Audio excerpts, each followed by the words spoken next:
여러분, 혹시 옷장 속에 잠자고 있는 낡은 명품 가방 하나쯤 있으신가요? 버리자니 아깝고 들자니 촌스러운 그 가방 말입니다. 그런데 만약 여러분이 그 가방을 들고 동네 수선집에 가서 지갑으로 좀 바꿔주세요 라고 했다가 갑자기 수조 원대 글로벌 기업으로부터 소송을 당한다면 어떠시겠습니까? 상상만 해도 아찔하죠. 실제로 강남의 한 지하상가에서 작은 수선집을 운영하던 사장님이 루이비통이라는 거대 공룡과 맞붙었습니다. 무려 4년 동안의 치열한 법정 공방, 그리고 마침내 어제인 2026년 2월 26일 대한민국 대법원이 모두의 예상을 뒤엎는 충격적인 판결을 내놓았습니다.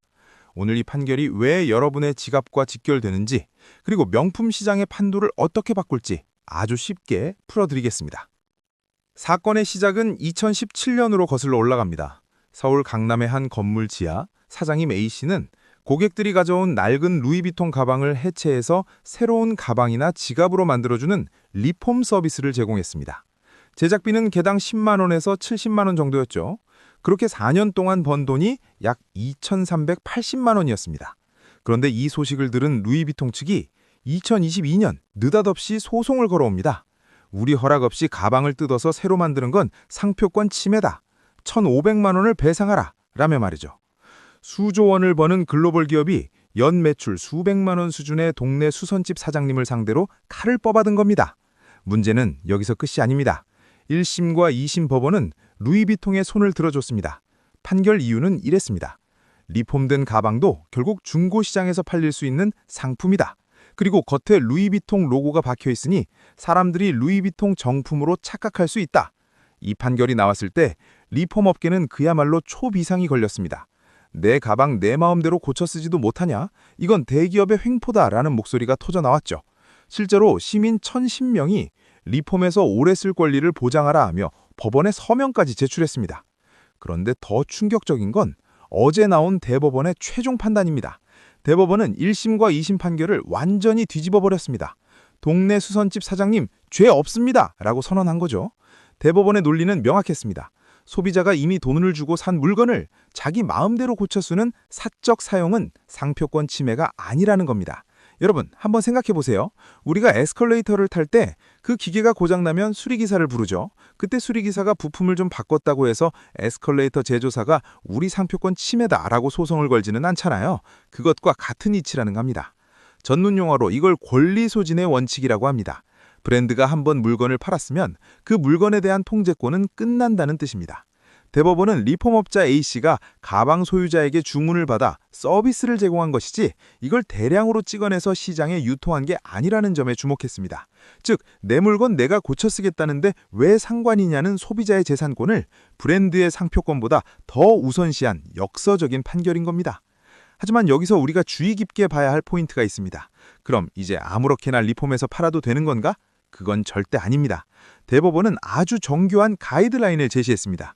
만약 수선집 사장님이 루이비통 원단을 대량으로 확보해서 가방을 미리 만들어 놓고 불특정 다수에게 판매한다면 그건 여전히 상표권 침해입니다. 즉, 주문 제작과 시장 유통 사이에 거대한 크레바스를 그어놓은 거죠. 실질적으로 누가 이 리폼 과정을 주도했는지, 대가는 적절했는지 등을 꼼꼼히 따져봐야 한다는 겁니다. 이번 판결은 단순히 한 수선집 사장님의 승리가 아닙니다. 우리 사회의 소비 패러다임이 변하고 있다는 증거입니다. 요즘 업사이클링이나 지속 가련한 소비라는 말 많이 들어보셨죠? 전 세계적으로 한 번 산 물건을 고쳐서 오래 쓸 권리, right to repair에 대한 논의가 뜨겁습니다. 이번 판결로 인해 낡은 명품 가방을 지갑이나 카드 홀더로 만드는 리폼 시장이 법적 테두리 안에서 폭발적으로 성장할 가능성이 커졌습니다. 버려질 뻔한 가죽이 새로운 가치를 얻는 친환경 경제의 길이 열린 셈이죠. 루이비통 입장에서는 당혹스러울 수밖에 없습니다. 브랜드 가치가 훼손될까봐 전전긍긍하겠죠.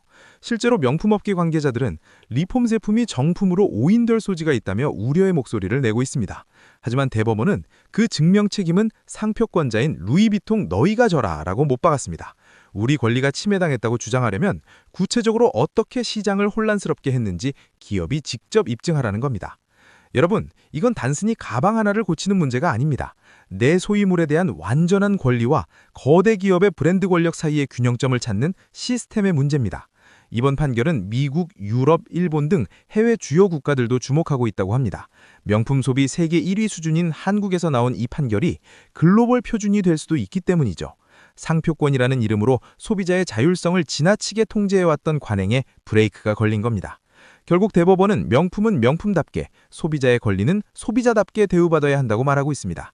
브랜드가 오랜 시간 쌓아온 명성도 중요하지만 그 물건을 구매한 주인의 오래 쓸 권리도 민주주의 사회에서 보호받아야 할 핵심 가치라는 거죠.